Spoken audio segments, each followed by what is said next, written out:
Entrevista.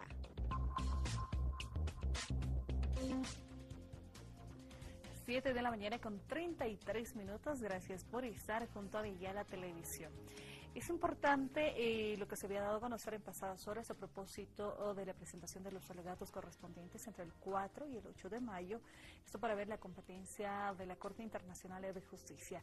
Y existen reacciones y de hecho desde que se ha dado a conocer la noticia, desde que Bolivia ha presentado de manera oficial y formal la demanda ante la Haya, pues se ha visto esa fricción entre países que consideramos que es normal porque estamos hablando de un juicio internacional. ¿Con quién hablamos de este tema? Nos acompaña Rafael Archondo, periodista, está en los estudios de Avellala Televisión y qué gusto que nos visite. Buenos días. ¿Qué tal, Gabriela? Mucho gusto de venir aquí y bueno, de conversar con estos temas, ¿no? Estos temas que ya pasado el carnaval nos van a comenzar seguramente a ocupar. Sin duda, y eso, en fecha de carnaval se da a conocer esa información, esta noticia. La reacción es inmediata.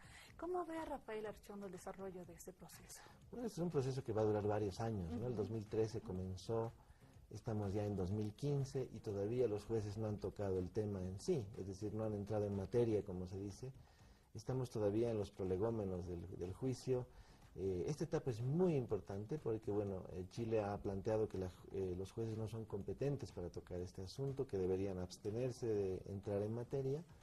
Y en realidad estamos discutiendo si el juicio tiene o no tiene lugar, es decir, si vamos a tener o no realmente el juicio del mar, ¿no? Y los jueces son plenamente soberanos para decidir si ellos tienen o no tienen competencia. Ellos mismos deciden, en cierto sentido, asignarse el caso o rechazarlo. Y por eso esta etapa es la más importante. En caso de que los jueces aceptaran tocar el caso, sin duda alguna va a ser una victoria diplomática boliviana resonante, ¿no? Porque ya implica que el asunto es, digamos así, o cae bajo la jurisdicción de la Corte Internacional de Justicia. Al margen de la sentencia o el fallo que puedan hacer, ya de alguna forma se está obligando a Chile a participar del proceso, ¿no? Indudablemente Chile en algún momento puede desistir de él, está en su derecho, su soberanía, al igual que la nuestra, son equivalentes, ninguna soberanía está por encima de la otra, y los jueces normalmente aceptan casos en los cuales los dos países deciden someterse, aceptan someterse a las decisiones de estos jueces, ¿no? Pero claro, en ese momento, en el momento en que la Corte ojalá falle aceptando el caso, va a ser muy difícil para Chile retirarse, ¿no? Es decir, va a tener que continuar con el proceso y eso ya estaría marcando un avance. Sin embargo, creo que no hay que ser triunfalistas, creo que es muy importante entender también en este momento que, y recogiendo lo que tú decías al inicio, no debería haber tal vez muchas tensiones, por lo menos no en esta fase, ¿no? Porque los jueces son obviamente adversos al riesgo, es decir, a los jueces no les va a gustar meterse en un caso en el cual las posibilidades de conciliar a las partes sean remotas. Entonces, ¿no era pertinente mostrarse así con tanta fricción?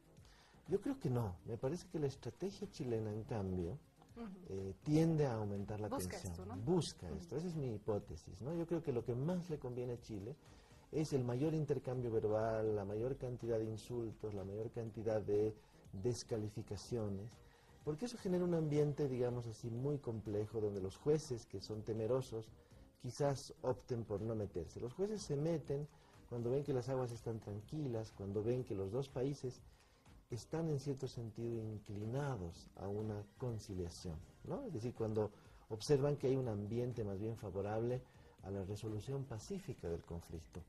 Si ellos observan que el conflicto más bien tiende a escalar, tiende a crecer, entonces es más difícil que los jueces acepten un caso, ¿no? Por supuesto ellos juzgan en uso del derecho, ¿no? Pero todas estas consideraciones también son importantes en cuanto a la atmósfera en general. Entonces yo creo que mientras menos fricción haya, por lo menos en este periodo donde se está decidiendo este asunto, me parece que es mejor. No sé cómo se ha planteado desde nuestra Cancillería, ¿no? Pero a mí me parece sintomático que cada que Bolivia toma un paso, decide algo, Chile responda con agresividad, ¿no? La respuesta es inmediata, ¿no? Sí, es decir, el canciller, por ejemplo, chileno, Heraldo Muñoz, que es un experto en estos asuntos, ¿no? Hay que recordar un poco la biografía de Heraldo Muñoz. Él es un hombre de Naciones Unidas, ha sido hace poquito director general para América Latina del Programa de Naciones Unidas para el Desarrollo, es decir, uno de los principales colaboradores de Ban Ki-moon. La presidenta chilena Michelle Bachelet, antes de volver al cargo, fue la primera directora de ONU Mujeres, ¿no? Que es esta nueva agencia que surgió recientemente, y la primera persona encargada de impulsar esta agencia es nada menos, o fue nada menos que Michelle Bachelet. Pues estamos hablando de una dupla, Bachelet-Muñoz, que conoce muy bien el sistema de Naciones Unidas. Y la Corte Internacional de Justicia es parte del sistema de Naciones Unidas. Entonces, no son ningunos principiantes, no están jugando. Ante ello, ¿cómo está Bolivia? Ante ello, ¿cómo se ha ido presentando, mostrando Bolivia? Yo creo que Bolivia muy bien, es decir, Bolivia ha argumentado primero de forma impecable su demanda. Nadie esperaba que Bolivia tomara este elemento tan interesante de los actos unilaterales de los estados, la idea de que un país que promete algo, al ser un estado, compromete, digamos así, su decisión, su palabra, y en cierto sentido está obligado a cumplir con aquella promesa. Todo el mundo esperaba una reacción diferente de Bolivia, un planteamiento más convencional. Me parece que el planteamiento, todos lo reconocen, boliviano es bastante creativo. Y en ese sentido, la presentación, la presencia de dos expresidentes involucrados en el tema, todo eso creo que le ha dado a Bolivia una buena imagen, una imagen de seriedad institucional y sobre todo de apego a las normas internacionales. Le ha dado la imagen de ser un país que busca una resolución pacífica del conflicto. Eso creo que le está generando, digamos así, una cierta simpatía, ¿no? Lo que yo criticaría es esta beligerancia, es el hecho primero de subestimar al adversario, de decir cada que Chile dice algo que están nerviosos, que han perdido los papeles, que han perdido el norte. Creo que eso no es así, la estrategia chilena está muy bien encaminada también, ¿no? Y bueno, estamos en ese proceso por suerte, ¿no? Que es el proceso donde hablan los juristas, donde habla el derecho, donde callan los cañones, donde básicamente lo que estamos intentando es terminar de resolver la unidad latinoamericana, resolver este último tema pendiente que queda todavía entre dos países. Hay que recordar que Perú y Ecuador ya resolvieron hace tiempo, que Argentina y Chile también lo hicieron. Quedan muy pocos asuntos pendientes de este tipo que son un obstáculo para la unidad. Puede ser un precedente que yo lo último que veíamos era justo lo de Perú-Chile, por ejemplo. De cierta manera generaba, ¿no?, ese entusiasmo, ese optimismo ante una presentación que también realizaba Bolivia cuando iniciaba, ¿no?, en 2013. Por supuesto que sí, el antecedente, digamos, que uno puede elogiar es el juicio entre Perú y Chile, la forma tranquila en que se resolvió. Perú obtuvo más de lo que pensaba, Chile obtuvo menos, pero no hay un ambiente de guerra entre los dos países, hay un ambiente de conciliación, se ha terminado de cerrar la frontera. Algunos decían que con esto se acabó la guerra del Pacífico para ambos, olvidando que todavía queda pendiente nuestro litigio, ¿no? Que ese, digamos, ese sería el último elemento a resolver de la guerra del Pacífico. Entonces sí, yo creo que el hecho de que los países latinoamericanos acudamos a la Corte Internacional, hayamos sido los países que más casos han presentado ante la Corte. Si revisamos todos los últimos, este es el caso de Nicaragua, Colombia, este es el caso de Perú y Chile. Varios importantes asuntos latinoamericanos han ido resolviéndose en la Corte Internacional, lo que muestra que somos un continente de paz, que somos un continente que está buscando formas alternativas de resolver este problema. Entonces yo creo que sí, hay un ambiente de ese tipo y ojalá, Gabriela, podamos contar en los próximos años con una idea clara de lo que se puede hacer en la Corte Internacional. Hay que recordar que los jueces no nos van a dar el mar, los jueces no van a definir el espacio territorial. Además, ¿cómo está planteada la propuesta? Así buscar una negociación de buena fe. Así ¿Qué es. significa esto? ¿Cómo lo entendemos esto? Bueno, es en cierto sentido, primero, llamar la atención sobre un asunto que tiende a ser olvidado. Esto le ha dado una permanencia en la actualidad, en la agenda internacional al tema marítimo. Segundo, es mostrar una posición pacifista, ¿no?, acorde con el derecho internacional. Tercero, es intentar reparar una injusticia, que además no busca revertir los resultados de la guerra del Pacífico. Bolivia no está pidiendo el territorio perdido, sino sobre todo cambiar una cualidad, es decir, tener un acceso soberano, pleno, al comercio internacional. El 80% del comercio internacional se realiza a través de los mares. Por lo tanto, está, digamos, en los marcos del derecho de una nación a poder acceder, ¿no es cierto?, a estas vías, estas rutas habituales del comercio, a tener, por lo tanto, bien planteado su derecho al desarrollo. Entonces, todos esos elementos están, creo, rodeando esta propuesta y incluso si no se resuelve en la Corte, es también un factor de presión para que Chile cambie de actitud, ¿no? Ha cesado el bloqueo 53 años a Cuba, ¿no? Y el presidente Obama decía, no se puede esperar resultados diferentes cuando durante 53 años se sigue haciendo lo mismo, ¿no? Es decir, es obvio que hay que cambiar alguna cosa si uno espera resultados diferentes. Cuando no hay resultados diferentes a lo largo de tanto tiempo es porque algo estamos haciendo mal, ¿no? Y hemos negociado igual con Chile durante tantos años y no ha cambiado nada. Entonces hay que cambiar también el talante de la negociación y ojalá el planteamiento en la Haya sirva para eso, para hablar de una forma diferente, fresca, alternativa, no convencional sobre estos asuntos. Habrá que ver, ¿no?, de qué forma se puede acceder al Océano Pacífico. A lo mejor tendremos que comprar territorio, a lo mejor tendremos que alquilar territorio, conseguir una soberanía compartida. Puede haber muchas maneras, ¿no? Eso se pide la negociación, ¿no? Claro. De buena fe, así lo Así decía. Rafael, ¿era pertinente cómo se ha ido presentando todo? Si hacemos un poquito de retrospección, el 2006 se tenía esa buena intención con el primer gobierno de Michelle Bachelet de hablar de la agenda de los 13 puntos. El 6, justo el tema marítimo, ¿no? Pero luego hemos escuchado al presidente Morales decir, no, esto se estaba dilatando, entró Piñera y no pasaba nada. No, presentamos la demanda como tal. Era pertinente, se estaba dando, nunca hubo resultados, se iba a generar avances. Bueno, yo creo que la estrategia chilena ha sido siempre no tocar el tema, tocarlo poco, ponerlo tal vez en la agenda, pero al final dejarlo relegado permanentemente. Es decir, es un poco lo que yo decía hace un momento, la negociación se daba siempre en los mismos términos, hablemos de todo, también podemos hablar del mar, pero el mar lo vamos a dejar para las calendas griegas, es decir, lo vamos a discutir mucho después, porque hay que entender también, un presidente de cualquier país que recibe, digamos, un mandato, que recibe una cantidad de kilómetros cuadrados como espacio territorial, no puede entregarle al próximo presidente un territorio más chico, ¿no? Al margen de que hubo una invasión, de que fue un hecho injusto, que fue una mutilación, lo evidente es que la opinión pública chilena considera ese su territorio, ¿no? Entonces, indiscutiblemente una negociación implica concesiones de ambas partes, ¿no? Es lamentable, pero tenemos que hacer también nosotros concesiones para recuperar un territorio que fue nuestro, pero que materialmente ya no nos pertenece, ¿no? Entonces, un poco de realismo político nos llevará seguramente a eso, ¿no? Habrá que ver en qué términos se negocia, yo sé que es muy prematuro decirlo, pero ya no pueden ser, y me imagino que ese es el viraje que se ha dado, las negociaciones que siempre se han hecho.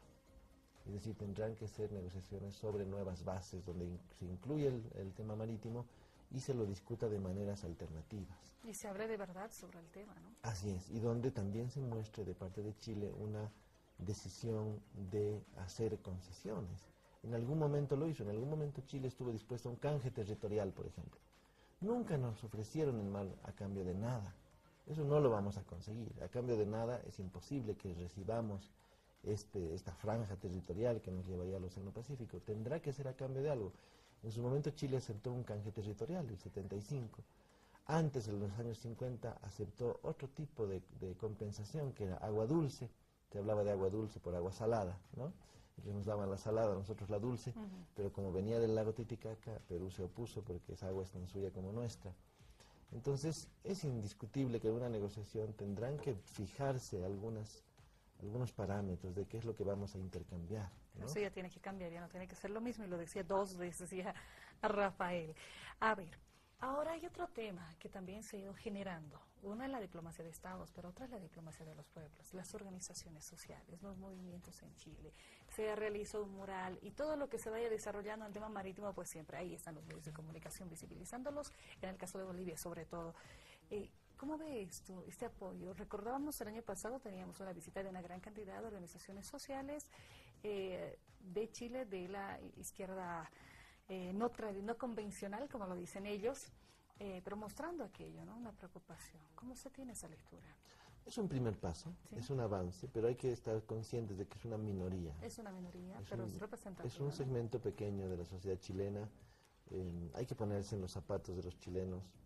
En ningún país del mundo puede prosperar una propuesta que signifique concesión territorial, ¿no? Ningún país del mundo ninguna población del mundo mayoritariamente va a llegar a un estado tal de madurez al grado, digamos así, de hacer concesiones territoriales a otro, ¿no? Normalmente estas concesiones se han hecho basadas en la fuerza, ¿no? En función, digamos, de una guerra, por ejemplo. Entonces es muy difícil que un pueblo acepte que una parte de su territorio deje de pertenecerle. Así no viva mucha gente ahí, así incluso en ese espacio territorial la gente esté dispuesta a cambiarse de país, ¿no? Hay que recordar lo que acaba de pasar hace varios meses en Ucrania, ¿no? Cuando un segmento del territorio ucraniano ha pasado por decisión de sus habitantes a soberanía rusa, y esto solo se ha dado en condiciones muy extraordinarias, muy difíciles. Ha sido casi para Putin como sacarse la lotería, ¿no? Es decir, ampliar el espacio territorial, eso le ha dado una enorme popularidad en Rusia, ¿no? Pero eran condiciones muy especiales, muy particulares. La mayoría de la población ahí hizo un referéndum y decidió cambiarse de país, ¿no? Que pase eso en alguna parte del territorio chileno es complicado, es difícil, es poco probable. Sin embargo, repito, es un avance, porque es un intento de debatir y discutir, ya no solamente con la clase política, sino también con segmentos de la sociedad que estarían dispuestas, a cambio de una reintegración plena del pueblo chileno a la unidad latinoamericana, ¿no? Es decir, en un gesto realmente histórico, ¿no? A hacer que Bolivia tenga mar, ¿no? Entonces habrá que ver de ir ampliando tal vez ese espacio de opinión pública, habrá que hacer todos los esfuerzos para que ese espacio se siga expandiendo. Sin embargo, es muy difícil para un político chileno, por ejemplo, decir que está de acuerdo con el mar para Bolivia. Por supuesto, le da muchos titulares acá en La Paz, en Cochabamba, en Santa Cruz, Al otro lado no. pero inmediatamente lo margina del electorado en su conjunto, ¿no? Es lo que pasa con Enrique Sominami, ¿no? Este candidato, digamos, que está un poco más a la izquierda de la nueva mayoría de Bachelet. Él mismo ha dicho que no está de acuerdo en su Twitter, ¿no? con darle mar a Bolivia, porque sabe que se suicidaría políticamente si plantea semejante cosa de forma seria, ¿no? Lo hacen los políticos más marginales, los que tienen una simpatía evidente. El Partido Humanista de Chile lo ha hecho, ¿no? Pero estamos hablando de un porcentaje reducido del electorado. Bien, ahora se viene la presentación de los alegatos. Es una etapa importante, lo decía Rafael. Importante porque de ahí depende si continúa el juicio o no. Así es, creo que es la parte más importante, es realmente la primera batalla, no es la batalla principal. Si el juicio comienza, realmente Bolivia entra con muy buen pie. Si Es una esto primera se victoria termina, para Bolivia. claro, efectivamente, ¿no? Sería la primera vez que la Corte lo admite. Antes Bolivia presentó una demanda parecida a la Liga de las Naciones, donde fue don Franz Tamayo, donde fueron varios diplomáticos importantes, pero finalmente se desestimó la entrega, no se presentó propiamente el hecho. En ese momento se buscaba la revisión del Tratado de 1904. Ahora sí, si Bolivia recibe, digamos, la aceptación de los jueces, es un paso histórico.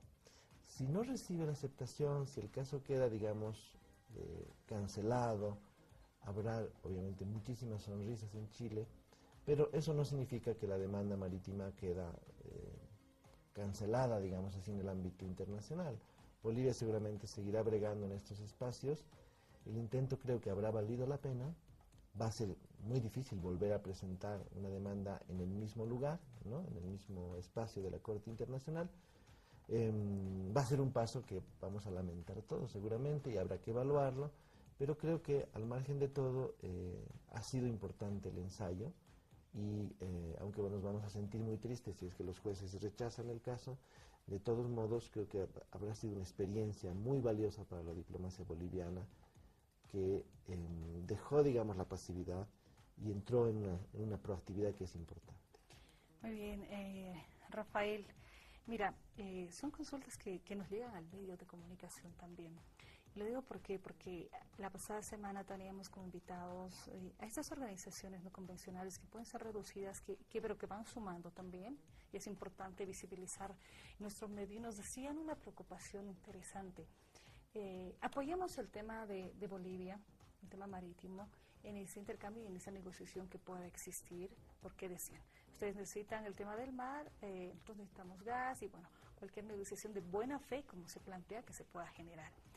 Y no sentimos tan nuestro el mar, ¿sí? Porque eso está dividido en 7 familias que tienen el total. Entonces, ¿de qué mar estamos llegando si no es nuestra? Así lo plantea. ¿Qué dice Rafael a propósito? Bueno, sí es parte del debate, ¿no? Indiscutiblemente, hasta incluso Jeffrey Sachs lo dijo en algún momento, Chile tiene demasiado mar, debería darle un poquito a Bolivia, o sea, si algo le sobra a Chile es mar, ¿no es cierto? Ahora, evidentemente, este planteamiento de que puede haber un grupo de familias dominante, una especie de oligarquía, etcétera, etcétera, puede tener valor para ciertos sectores, ¿no? Pero yo creo que cualquier chileno considera que ese mar territorial es suyo, ¿no? El más ínfimo pescador en Arica lo cree, digamos así. Entonces es muy difícil que ese argumento pueda encender a la mayoría, digamos así, de la opinión pública. Decía, ¿no? Claro, allá sí, aquí se le va a dar la importancia respectiva. Es un primer paso el hecho de que se vayan generando aquellos... No, claro que sí, debates, yo creo que en ¿no? general el apoyo de algunas organizaciones que de cierta manera ven aquella diplomacia de los pueblos que decían. Creo que es fundamental dentro del marco de esta diplomacia de los pueblos que, por ejemplo, el Consulado de Bolivia en Santiago, ¿no? Que está a cargo de una historiadora que tiene amplio conocimiento, digamos, de estos temas, al igual que nuestro embajador en Lima, Gustavo Rodríguez, ¿no? Magdalena Cajías y Gustavo Rodríguez creo que son una buena dupla en el Pacífico representando a Bolivia. Y me parece que ahí está un poco el secreto, en mostrar los argumentos de Bolivia, presentarlos lo más ampliamente posible a esas sociedades, tener la posibilidad de hacer un intercambio muy fuerte. Si bien los gobiernos están distanciados, creo que es el momento más bien de que las sociedades se compenetren, puedan establecer, digamos así, vínculos. En algún momento hubo, obviamente teníamos una buena relación con el gobierno, mucho intercambio, escritores, periodistas, cineastas, hombres de la cultura, gente que, digamos, se vincula de otras maneras, con otros códigos, con otros formatos, podría participar de este intercambio. Hay esa enorme cantidad de posibilidades. En general, Chile, si lo vemos, vive de espaldas a Bolivia, conoce muy poco de Bolivia. Sabe casi nada de lo que ocurre en Bolivia. Incluso en una encuesta reciente que se hizo, incluso los movimientos sociales que dicen mar para Bolivia conocen casi nada de Bolivia. Es decir, se les ha hecho una encuesta. Claudio Gutiérrez, un chileno que vive allá, que estuvo también mucho tiempo viviendo aquí en Bolivia y que es una especie de embajador, digamos, alternativo de Bolivia allí, me contaba eso, ¿no? Es decir, que uno le pregunta un poco más sobre Bolivia y... Falta esa integración. Sí. Lo que hay es una opción política, digamos, ¿no? Nos gusta el Evo, digamos, es decir, pero se queda un poco en eso solamente, en una especie de opción ideológica, como Evo Morales, digamos, tiene una afinidad ideológica conmigo, entonces yo respaldo lo que él pida. Pero conocimiento de lo que es Bolivia, de quiénes formamos parte de este país, de qué es lo que estamos logrando en este periodo, es muy poco lo que hay, ¿no? Entonces yo creo que eso es muy interesante, que eso debería fomentarse con mucha fuerza. Y creo que por ahí el solo hecho de conocernos, de visitarnos, ya es, digamos, un elemento importante. Hemos visto varios que han llegado acá, ¿no? Con ese interés de saber qué está pasando acá, cómo se está reflejando, y lo decía algunos miembros que también nos han visitado acá en Avia la Televisión. Para ir cerrando la entrevista, Rafael, ¿qué decimos al pueblo boliviano, a las personas que nos siguen, a los que estamos pendientes de este tema? Porque de verdad que es tema prioritario si hablamos del tema de mar para Bolivia, ¿no? Porque hay que tener mucha paciencia, esto va a durar entre 5, 6, 7 años, dependiendo de las cosas, de los procesos, de los plazos procesales. Se toman tiempo los jueces, los documentos son voluminosos, hay que estudiar uno por uno, los jueces tienen que votar, tienen que decidir cada uno su voto, ninguno de ellos representa a sus países, todos ellos son independientes completamente de cualquier presión. Incluso si toda la opinión pública internacional dice mar para Bolivia, los jueces no tienen por qué decidir aquello. Ellos están en cierto sentido blindados de cualquier lobby, de cualquier cabildeo. No les va a servir mucho escuchar a Carlos Mesa, es decir, ellos van a mirar los asuntos concretos, van a revisar la documentación y van a fallar en ese sentido, ¿no? Y bueno, hay que hacer votos para que acepten ser competentes en este caso. Creo que esa va a ser una victoria impresionante, eso nos va a permitir entrar en una nueva fase. Es casi como pasar, digamos, de la segunda a la primera división en materia futbolística, ¿no? Es decir, si logramos realmente ese salto, va a ser algo impresionante, pero todavía no lo vamos a saber. Esto va a avanzar todavía, esperaremos el próximo año todavía para que esto suceda. Y bueno, hay que ser optimistas, pero no triunfalistas, creo. ser optimista, es parte de un proceso. Rafael Archondo, qué gusto que nos haya visitado y que no sea la única oportunidad. Gracias Siempre a bienvenido. ustedes. Muy bien, gracias. Yo estaré también dispuesto y presto a su convocatoria. Claro que sí. Rafael Archondo, periodista, hablando del tema marítimo. El 4 al 8 se presentan los alegatos para ver la competencia también de la Corte Internacional de Justicia. Nos decía bien nuestro invitado, esta sería una primera victoria muy triunfalista sin duda alguna en el tema marítimo. Hay que ser optimistas, no triunfalistas, así es como lo decía él. Hay que ser optimistas en este tema.